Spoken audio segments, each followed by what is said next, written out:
Boa noite, meus irmãos. Vamos orar pedindo a capacitação do Senhor para a nossa vida, que nós possamos compreender os ensinamentos de Deus através da Tua palavra. Essa palavra tão maravilhosa que está posta à nossa frente. Ó Senhor, nosso Deus, nosso Pai, nós agradecemos por este momento que temos a oportunidade de falar de Ti. Ó Espírito Santo, tem misericórdia de nós, Senhor Deus. Capacite-nos, Senhor, para que possamos falar a Tua palavra. Que abramos a nossa boca, Senhor Deus, sabendo que Tu és o nosso Deus e que nada pode nos afastar de Ti. Abençoa-nos, ó Pai, e nos livra de todo o mal, em nome de Jesus. Amém, Senhor. Gênesis 4, versículo 9. Gênesis 4, verso 9, diz o seguinte: Disse o Senhor a Caim: Onde está Abel, teu irmão? Ele respondeu: Não sei. Acaso sou eu tutor de meu irmão? Palavras duras, né, para um irmão dizer para o próprio Deus, mas Deus já sabia de tudo. E mesmo assim, na Bíblia, nós não vemos muitos registros sobre Caim e Abel. Apenas 3 versículos do Novo Testamento fazem referência a Caim e 4 fazem referências a Abel. Moisés, que é o autor do livro de Gênesis e seus escritos, são uma narrativa posterior do que ele recebeu por divina revelação. O registro da origem do homem e sua história no Jardim do Éden, bem como os fatos posteriores, não têm propósito investigativo ou científico, são apenas a narração dos fatos que Deus quis revelar ao homem. E nós aceitamos pela fé que o início da vida humana se deu conforme registrado em Gênesis. Gênesis mostra apenas os 2 irmãos. Não fala mais se havia irmãs ou outros irmãos, o que era bastante provável. Caim, ele sabia muito e tinha muito conhecimento de como era Abel.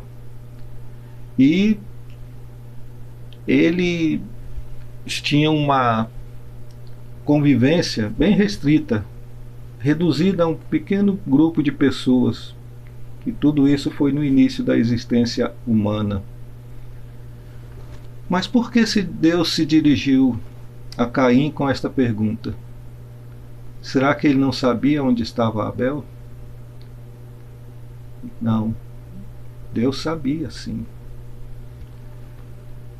Ele queria saber que Caim abrisse a boca e confessasse o seu pecado. Mas ele não fez. Mas com essa pergunta, Deus confronta o coração perverso de Caim. Considerando o tamanho da família em que vivia e o ambiente social, que era somente o ambiente da família, o fato de não estarem expostos ao estresse, ao trabalho da pressão financeira, do barulho do trânsito, de toda a pressão social a que estamos expostos nos dias de hoje, podemos concluir que na família de Caim e Abel, eles tinham tudo para ter uma vida perfeita e que não havia necessidade de ter brigas entre aqueles 2 irmãos. Mas não observamos aqui nenhum motivo que seja aparente ou seja externo. Mas o mal causado pelo pecado de Adão e Eva começa já a mostrar as suas consequências e até onde ele pode chegar. E a Bíblia afirma que o coração de Caim era maligno. Vamos olhar o que diz 1 João, no capítulo 3, verso 12. 1 João, capítulo 3, verso 12. Aonde veremos o que diz no verso 12: Não segundo Caim, que era do maligno e assassinou a seu irmão. E por que o assassinou? Porque as suas obras eram más e as de seu irmão justas. E essa malignidade mostra a sua cara da forma mais horrível e mais drástica que possamos imaginar. Caim ficou com ciúmes do seu irmão Abel porque o culto de Abel foi aceito por Deus e o dele foi rejeitado. E nós observamos nesse texto assim que apesar de tudo que foi feito, o coração de Caim foi tomado pela inveja. O ciúme e o ressentimento, tudo isso se apossou de Caim. E a Bíblia afirma em Gálatas 5 que estas coisas são características da natureza humana, chamada de carne. Estes sentimentos transformaram Caim em um homem irado, triste, infeliz, cheio de maldade no seu coração. E Deus observou que Caim não era mais o mesmo. Caim, ele se enfureceu naquele momento, né? No texto que nós lemos em Gênesis, no capítulo 2, no Gênesis 4, no verso 5, nós observamos o seguinte: ao passo, vou ler o 6 para a gente fazer uma perícope completa. Abel, por sua vez, trouxe das primícias do seu rebanho e da gordura deste. Agradou-se o Senhor de Abel e de sua oferta, ao passo que de Caim e de sua oferta não se agradou. Irou-se, pois sobremaneira, Caim, e descaiu-lhe o semblante. Então Caim, ele se sentiu rejeitado naquele momento.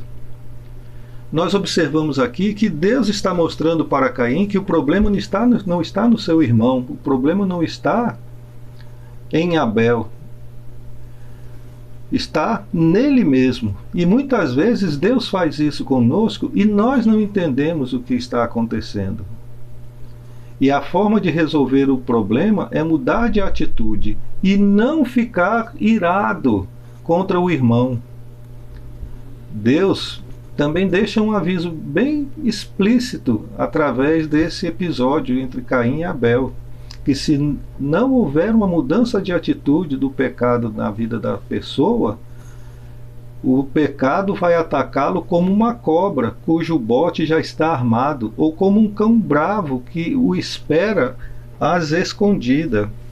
Olha o que diz o verso 7: se procederes bem, não é certo que serás aceito?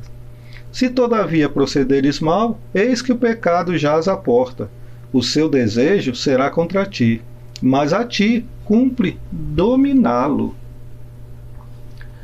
Por isso, meus irmãos, precisamos aprender a dominar o pecado que vive em nós. Pecamos por pensamentos, por atos e por palavras, mas também por omissão. Mas também esse texto nos ensina que Deus julga o pecado de Caim. Não havia naquela época um tribunal para julgar Caim. E Adão não descobriria o acontecido, visto que Caim tomou as providências para que o crime ficasse oculto. Nem o próprio Abel desconfiou da intenção maligna do seu irmão, visto que o convite para irem ao campo foi um convite cordial. Abel não foi forçado a ir. Ele foi voluntariamente atendendo ao convite do irmão mais velho. Caim achou que se sairia bem dessa situação. Mas este é o pensamento comum de qualquer pecador. Todo pecador age dessa maneira. Acha que vai fazer as coisas e que vai sair ileso, que vai sair impune. Mas não é por aí, meus irmãos. Não é por aí. Porque todas as práticas pecaminosas na nossa vida, Deus vê, Deus sabe, Deus conhece. Mas nós observamos também que alguns comentaristas têm afirmado que esta pergunta de Deus foi feita a Caim quando ele, juntamente com os demais seres humanos e os anjos, compareceram diante de Deus para a prestação de conta, como nos dias de Jó. Quando todos compareceram, Deus percebeu a ausência de Abel. A pergunta de Deus dá a Caim a oportunidade de demonstrar arrependimento voluntário e confissão. Primeiro, Deus pergunta: disse o Senhor a Caim: onde está Abel, teu irmão? Caim tenta se desviar da resposta, não quer dar a resposta, tenta ocultar o seu pecado, e age de uma maneira inteiramente falsa, hipócrita, sem atitude. Ele simplesmente respondeu: não sei, acaso sou eu tutor de meu irmão? Então Deus lhe faz uma segunda pergunta. E disse Deus: que fizeste? Com estas perguntas, Deus estava mostrando para Caim que o pecado dele não estava oculto, que ele não tinha conseguido ocultar o seu pecado. Porque Deus diz o seguinte para Caim, capítulo 4, versos 9 e 10: a voz do sangue do teu irmão clama da terra a mim. E a Bíblia afirma que Deus é Deus de justiça. Ele não vai deixar impune os pecados dos seres humanos. Pelo que nós lemos aqui no livro de Gênesis, a forma como ele tratou Adão e Eva após haverem pecado e a forma como ele julgou a Caim, ele vindicou, reivindicou, clamou a justiça de Abel. Podemos ter certeza que haverá um dia em que Deus trará plena luz a todos os atos dos seres humanos. Romanos capítulo 2, verso 6.